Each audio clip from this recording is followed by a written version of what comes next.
সোনারপুরের সোনারপুরের লড়াই কতটা শক্ত? লড়াই লড়াই তো সবসময়ই শক্ত, কিন্তু আমরা মনে করি না যে রাজনৈতিক লড়াই কখনো শক্ত হয়। রাজনৈতিক লড়াই নিজেদের আদর্শ বোধের লড়াই হয়, সে কারণে শক্ত খুঁজে লড়াই তো আছে, সব জীবনই লড়াই। আপনার প্রতিদ্বন্দ্বী সবাই অভিনেত্রী, সেই জায়গা থেকে কি বলবেন? রাজনৈতিক লড়াইকে অভিনেত্রী লাগে? রাজনৈতিক লড়াইটা রাজনৈতিকভাবেই লড়তে হয়, সেখানে অভিনেত্রী না।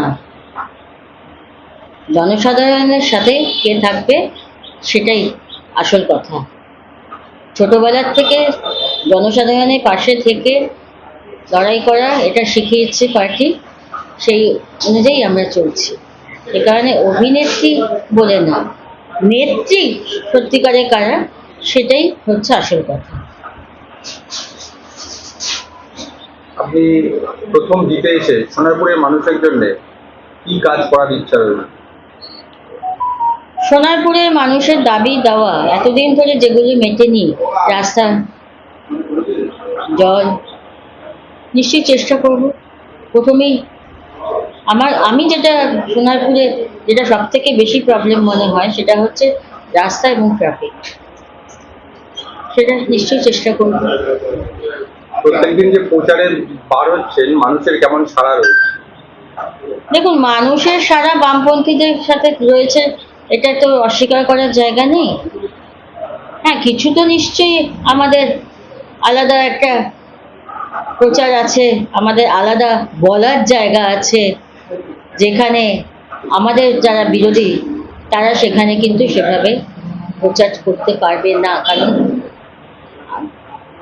ন্যায় নীতি বোধ এগুলো আপনি বলুন না, খুব স্বাভাবিকভাবেই তৃণমূলের যারা টিকিট পেয়েছে তাদের কজন জেল খাটা, তাহলে সেই জায়গার থেকে কি হয়? এই লাভলি মৈত্র যে এখানে তৃণমূলের ক্যান্ডিডেট, সে 5 বছরে কি করেছে এটা যদি আমি প্রশ্ন করি, তাহলে কেন 5 বছরটা তো একটা অনেকটাই দীর্ঘ সময়, তাহলে এখনো জনসাধারণের কেন ক্ষোভ আছে বলুন তো? কেন রাস্তাঘাটের এই বেহাল অবস্থা? প্রচারে বেরিয়ে কি জনসাধারণের এরকম ক্ষোভ দেখতে পেলেন? নিশ্চয়ই কি বলছেন? মানুষ যেটা বলছে যে দেখুন, আমরা অনেক সময় আমরা মানে বিধায়কের কাছে যেতে পারি না, আমাদের যে সমস্যা সেটা বলতে পারি না। এই কিছুক্ষণ আগে শুনে এলাম এক বাড়িতে প্রচন্ড মানে হাজব্যান্ড ওয়াইফের একটা ঝামেলা, এবং সেটা নাকি দীর্ঘ কয়েক বছরে তারা মানে তৃণমূলের ওয়ার্ড অফিসে গেছে, তৃণমূলের বিধায়ককে চিঠি দিয়েছে, কিন্তু আজ পর্যন্ত সেটা মেটেনি।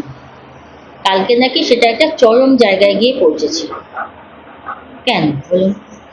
যদি দীর্ঘ সময়ের এটা হয়, তাহলে পরে বিধায়ক হিসাবে অন্তত সে তো লোকাল পার্টিকে বলতে পারতো যে এটা দেখো, বিধায়কের কাছে যখন চিঠি গেছিল। তাহলে মানুষের পাশে যদি না দাঁড়াতে বললাম, তাহলে আমি কেন ভোটে দাঁড়াবো? কেন আমি জনগণের প্রতিনিধি হব? ঠিক আছে।